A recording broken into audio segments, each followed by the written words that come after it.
তোর চোখে কি আছে বলতে পারবো না, কিন্তু তোর চোখ দেখে আমি প্রথম না বলা কথা পড়তে শিখেছি। হয়তো তুই শিখিয়েছিস। তোর জন্য যে এই শান্ত বিকেল, অতিষ্ঠ দুপুরে নিতান্তই ছেলে মানুষপনা, দুরন্ত হাওয়ার মতো তোকে বারে বারে জাপটে ধরার এই যে প্রবণতা, এগুলো তুই আছিস বলেই হয়তো বেঁচে আছে। তোর মায়া এতই গভীর যে সংসারের মায়ায় পড়ে গেলাম তোর জন্য। নইলে প্রেম জিনিসটা কোনো দিনই আমার জন্য ছিল না। যেটুকু ছিল সেই শিখাকেই উস্কে দিয়েছে তোর ওই চোখ, ওই ব্যক্তিত্ব, তোর আশকারা।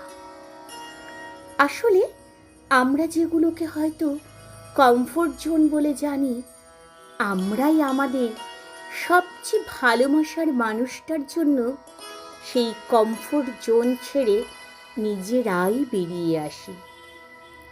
এই দেখ না, অভ্যেস বদল হচ্ছে, পিছু টান আঁকড়ে ধরছে। শুধু আমি নই, এখন আমরা অনুভব হচ্ছে। একটু ভালো মন্দ খেতে বসলে কেমন যেন মনটা আনচান করে। তুই খেয়েছিস কিনা ভাবনা আসে। অনেক ভিড়ের মধ্যেও তোর খেয়াল আসে, আর আসে এক গাদা অভিমান।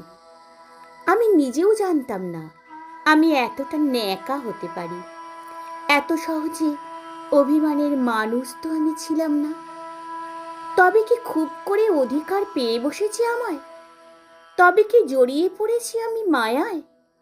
তাই হবে হয়তো। আগে মনে হতো ভালোবাসলে হয়তো অসাধারণ কোনো ম্যাজিক হয়, কিন্তু এখন দেখলাম সাদা মাঠা থাকার চেয়ে বড় ম্যাজিক আর কিছু নেই। শুধু আমরণ তোকে চাই, শুধু আমরণ তোর বুকে মিশে থাকতে চাই, শুধু হাজার বার ঝগড়া মুছে ফিরে আসতে চাই। আর চাই একটা ঘর, না শুধু চার দেওয়ালের ঘর নয়। এই ধর তুই বাড়িতে ফিরে আমাকে খুঁজে বেড়াবি এমন একটা ঘর। এই ধর তোর আমার টানে শহর ছাড়তে কষ্ট হবে এমন একটা ঘর। তোর ভোর থেকে গভীর রাত আমার মুখ চেয়ে শুরু অথবা শেষ এমন একটা ঘর। আমার অভিমানরা বালিশ নয়, তোর কোল পাবে এমন একটা ঘর। রাগ করলে খাবার মেখে খাইয়ে দিবি এমন একটা ঘর। কিরে, পারবি তো দিতে? তাহলে তিন সত্যি করে বল, ভালোবাসবো ভালোবাসবো ভালোবাসবো। আমার ভালোবাসাগুলোকে ভালোবাসবি তো? আর একটা কথা, চলে যাওয়ার হলে একবারে চলে যাস। ওই সাথে থেকেও ছেড়ে যাওয়ার দূরত্ব আমায় দিস না। আমি তোর ব্যাপারে বড্ড নরম।